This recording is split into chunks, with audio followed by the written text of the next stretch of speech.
Hey guys, Pete here, HVAC Greatness. I want to talk to you about something as powerful as we've ever discussed.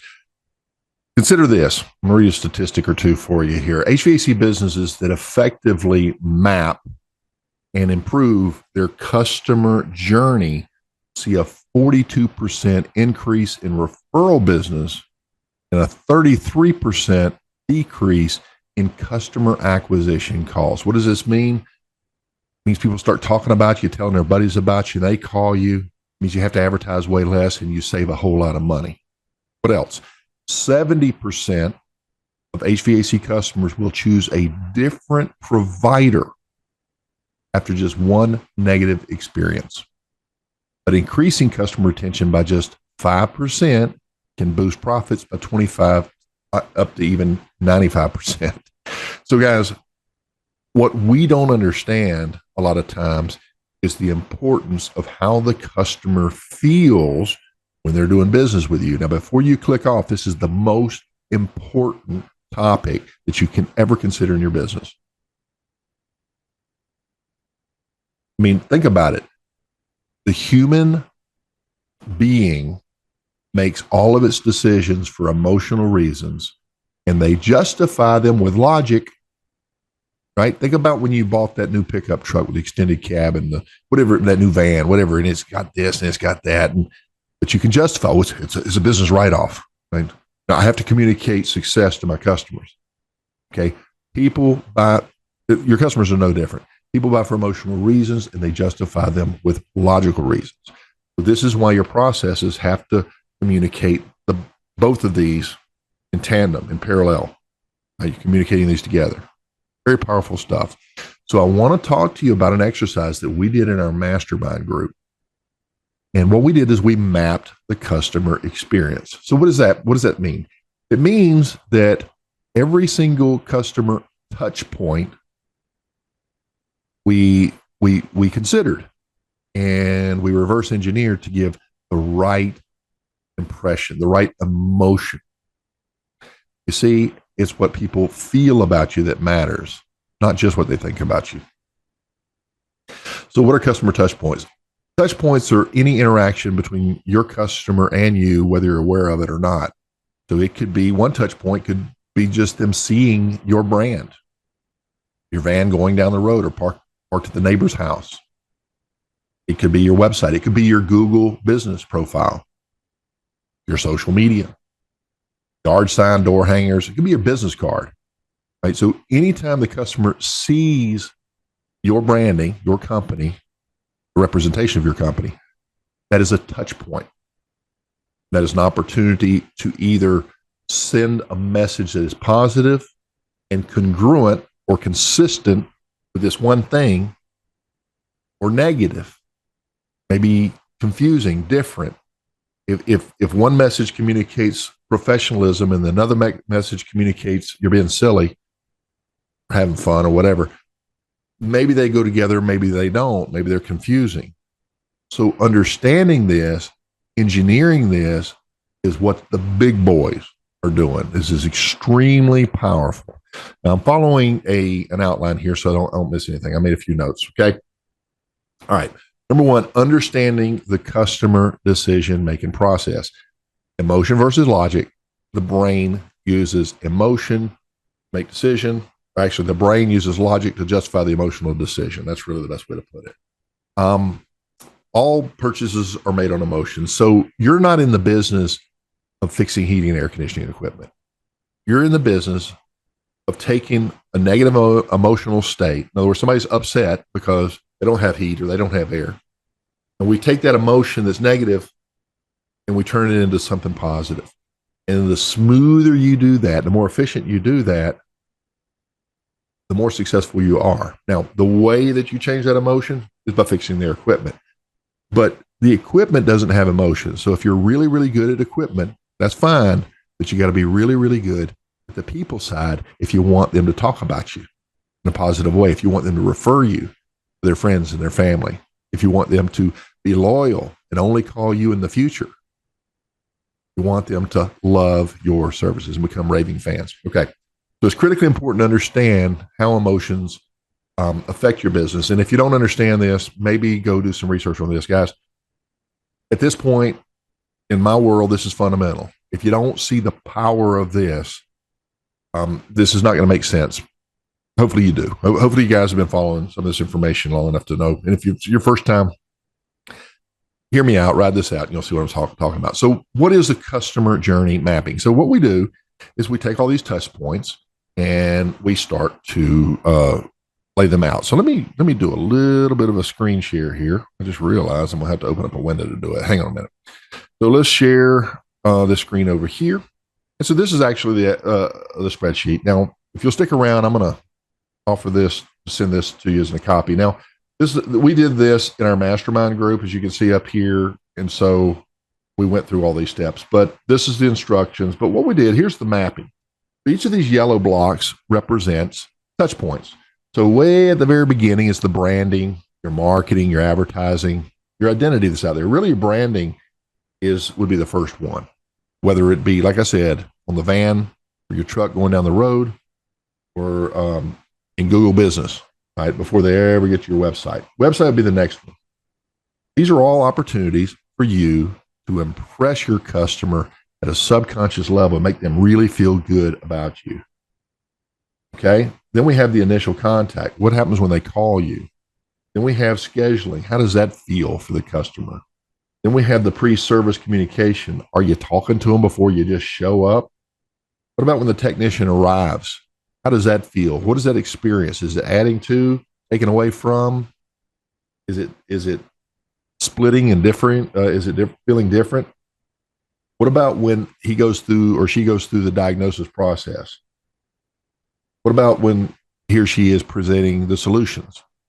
What about when we're actually doing the work, the payment process? And what about follow-up communication after the work job is done? How about maintenance reminders? Here's a big one. How about staying top of mind? So what we look at, and I'll just take a random one here. Let's go with the initial call. So they're calling your office. And so we want to consider these different considerations so that we can develop a best practice. So what is the expected response time? What do they think you should be responding at? Did you know that customers expect you to answer your phone before the third ring? Did you know that customers expect you, if you're going to call them back, you better be calling back within 30 minutes? If not, they're moving on. Okay, so these are expectations. Are they realistic? Can you measure up to that? Doesn't matter. These are the expectations. And so with technology today, obviously we can deal with a lot of this, but so let me just read to you what we have here. Customers expect immediate phone answering during business hour within 3 rings, or callback within 30 minutes. We just said that for voicemails. For emergency calls, they expect clear communication about technicians' availability, arrival time frame. They want to speak with a knowledgeable staff who can answer basic technical questions without transferring. Customers need clear expectations about the service process, pricing structure, including any diagnostic fees, and appointment availability. They want to know stuff, guys. And this is their expectation. If our process doesn't consider their expectations, we're going to rub them the wrong way. And what about their emotions? Are they anxious? Are they frustrated? You're darn straight. Usually people call you when they have a situation. Situations create negative emotions. There's all types of negative emotions, as we have to play through these scenarios in order to understand and put ourselves in our customer's position. Did you know that if you had that in mind, if your call taker knew that and said something as simple as, Mr. Jones, we've got you on this. We deal with this every day. We're going to take care of this for you right now. Let me get your name. You know what that does for their emotional state? But would you actually think to make a statement like that unless you considered a possibility that they were emotionally upset? Get it? Okay. So what are the current practices? Most HVAC companies use a receptionist or office manager to answer calls, um, often handling multiple responsibilities simultaneously. Calls are typically logged into basic CRM systems with minimal qualifications beyond contact information and service needs. Standard practice includes collecting names, addresses, phone numbers, service requests, and preferred timeframes. Sorry. Many companies use paper scheduling systems or basic digital calendars with limited visibility across the team. After hour calls often go to answering services with limited HVAC knowledge. So we can see the potential for a less than ideal customer experience at this level using current practices, considering the negative emotions and the stresses, considering the expectations that may or may not be realistic. Okay. Then we have something called friction points. What frustrates them during this contact, this interaction? What can be frustrating to them? According to the information we have here, long hold times during peak seasons create immediate negative impressions. Receptionists lacking technical knowledge cannot answer basic questions, forcing unnecessary callbacks, vague pricing information, and we'll need to see it first, creates anxiety about unexpected costs, unclear service windows, sometime between 8 in the morning and 5 p.m. This disrupts the customer schedules. Right? They have a life. They want to be able to continue their day and know that you're going to be there within a certain time frame. The smaller the time frame, the better it is for them. Obviously, there are limitations, but we're talking about genuine customer emotions that are a result of these friction points. Multiple requests for the same information from different staff members suggest disorganization. You ever have that? You call in and for customer service, you give all this information, they transfer to somebody else, you got to give it again. They transfer to somebody else, you got to give it again. That's frustrating. So having an organized system is very important. Inability to provide same day service without an explanation of alternatives frustrates urgent needs. So we've got to understand these friction points. We've got to understand the customer emotions. We've got to understand what they initially expect, realistic or not. And then we create better practices. Now, successful HVAC companies answer with a warm, branded greeting that confirms the company name. Why do you need to confirm the company name? Well, it's called congruency, right? Everything blends together, and it needs to be consistent, and it needs to be it needs to have continuity. You guys know that from your multimeter, right? It just continues to flow. All right. So the best scripts include asking about the nature of the issue first, then expressing empathy, emotion, right? Empathy means I feel your pain, right? I recognize that you were upset. That's what empathy is. Top performers use simple clarifying questions to understand severity and determine appropriate response. They provide clear next steps with timeframes before asking for contact information. Scripts that includes a brief credential statement, we've been serving the air for 20 years, build immediate confidence. Now, we've been servicing for the air for 20 years is one, but what about this? We've seen that situation hundreds of times. We have a solution for that. Don't you worry about that. We're going to take care of that for you today. That takes and extinguishes that fire, or at least it brings it down to a smolder, right? Where they're not so darn upset. So what we do is when we analyze all this, we come up with improvement ideas. And every problem that you have is a potential edit to your process. Let me give you an example. There are certain questions that people will ask, and these are called disqualifiers. So they'll call your business and they'll say, how much do you charge for Freon? Or how much do you charge to come out? And based on your response, you may get a dial tone. Okay, that's life. But wait a minute. What if we assess your costs per lead? Let's say you spent $1,000 for an ad and 5 people called. That is $200 per lead.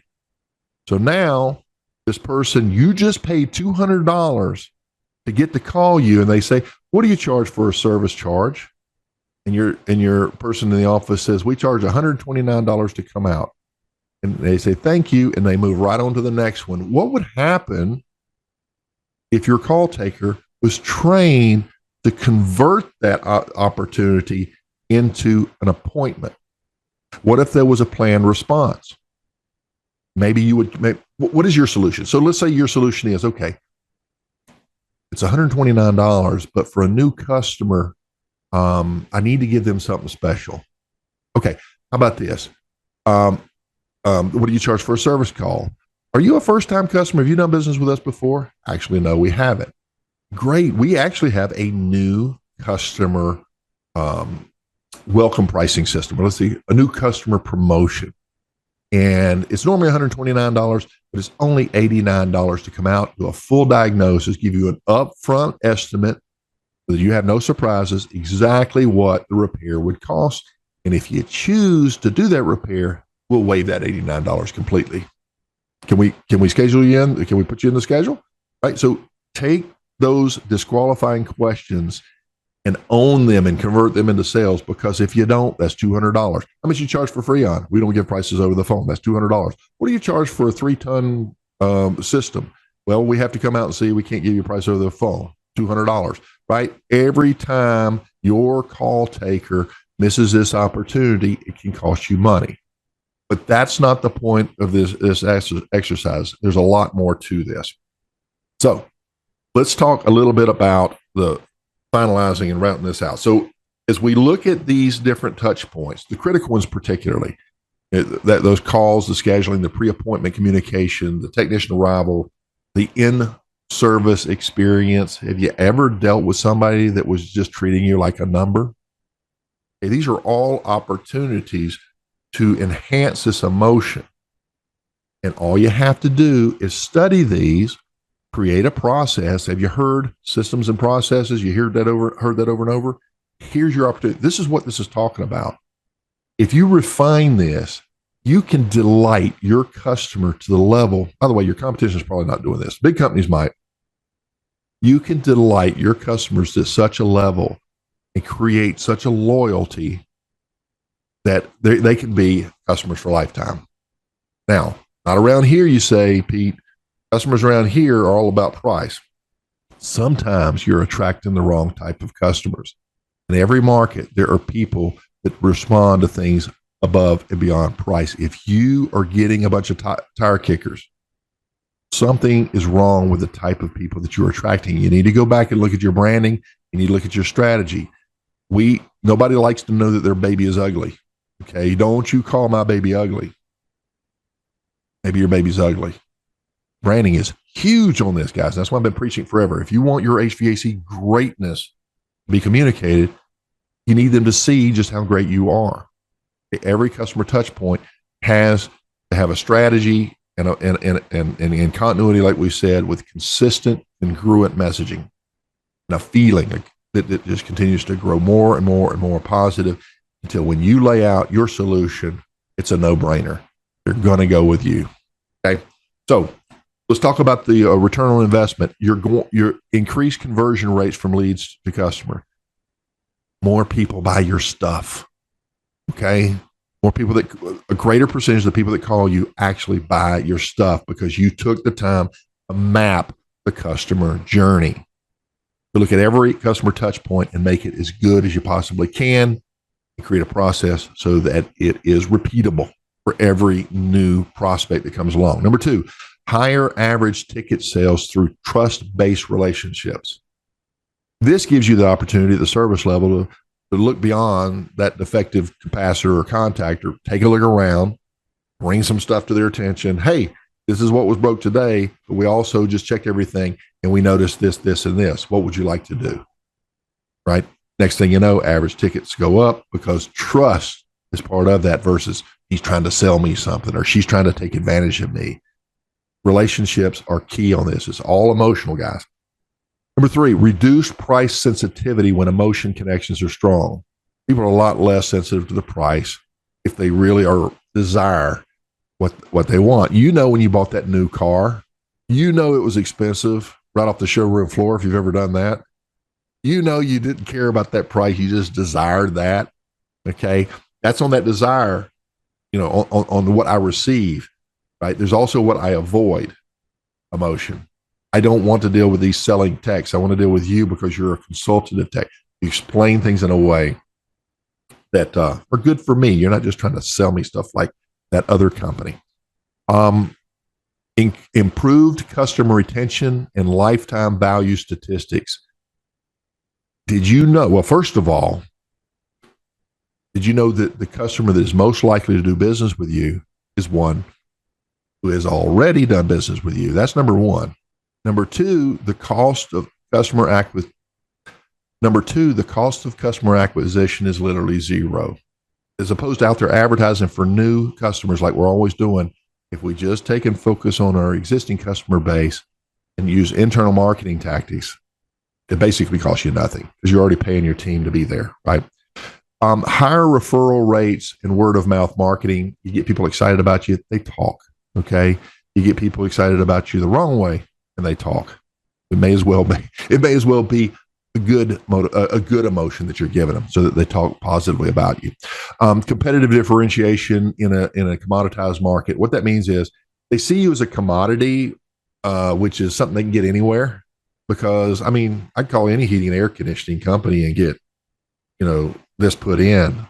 But if they see you different, they don't see you as a commodity. They see you as something special. Then you become something treasured, something valued, and not just a commodity.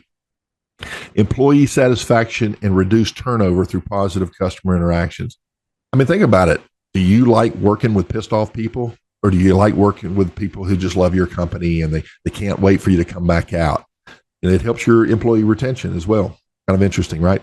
Specific metrics and industry examples show the business impact. So a lot of this stuff is hard to measure. And so don't try to get it dialed in. Just know that the feeling that people have with your brand, with your company, comes from these things. And the better that feeling, the more successful your employees are. Real quick example. I used to work as a territory manager in South Florida for Lennox. Okay. Years later, I worked in that same market for Goodman. I'm going to tell you, when I was at Lennox, I sat with the biggest companies, some in the nation, big companies down there in South Florida, sat and had deep respect from some of the for these business owners and key managers, and we would sit down and talk business, and I could get that audience. I could come in, we sit down, and we would talk about their business and how Lennox could be a part of that. When I left and I came back with my Goodman card, same Pete, same clothes, same personality, I couldn't get the appointment. It wasn't me. It was the brand that I represented. It wasn't a good fit for them. Now, that's a two-edged sword, because when I took Goodman, a premium brand, into these really tiny companies that were just selling on price, my equipment was just too expensive for them. They couldn't sell it. But when I brought Goodman in the door, they'd eat it up, because at that time in that particular market, it was the best priced equipment around. Okay, things changed, but I'm just talking about years ago what I experienced. But this is a good example of how a positive, powerful brand. And a brand, again, is the way people feel when they see your company, when they experience your company. What emotions does that stir up? When you have a powerful brand that's like professionalism, high caliber work, like the best and things like that, those types of emotions make your employees way more successful. If you're pinning it on your salespeople, they need to give their average closing tickets up. Maybe you need to look back at yourself and ask the question, am I giving this person all of the branding support that I possibly can? So it starts at the brand, it goes into your marketing, your advertising, trickles all the way down through every customer touch point, all the way to keeping top of mind with your customers. When you go through that experience, one last point, when you go through that experience and your customer's really happy, their emotion is high. Okay. As time goes by, that emotion starts to be forgotten. If you wait long enough, they'll forget who you are. But if you're constantly reaching out to them and flaming, fanning that flame to keep that up, they'll always maintain a good positive emotion around you. You can do that through a number of ways, right? Communicating through email, the occasional call, a little something in the mail, but don't let them forget how great you are and how wonderful they feel when you do their work, because they will forget at some point and call somebody else if you don't. Anyway, things to think about. If you want a copy of this, I'm putting a link in the bottom. All you got to do is go in, you'll subscribe to HVAC Greatness, and you will receive a copy of this spreadsheet, and you can go through the work yourself. So happy hunting. Go out there and get them. Pete Ramsey here, HVAC Greatness. I'll see you on the next one. Bye-bye.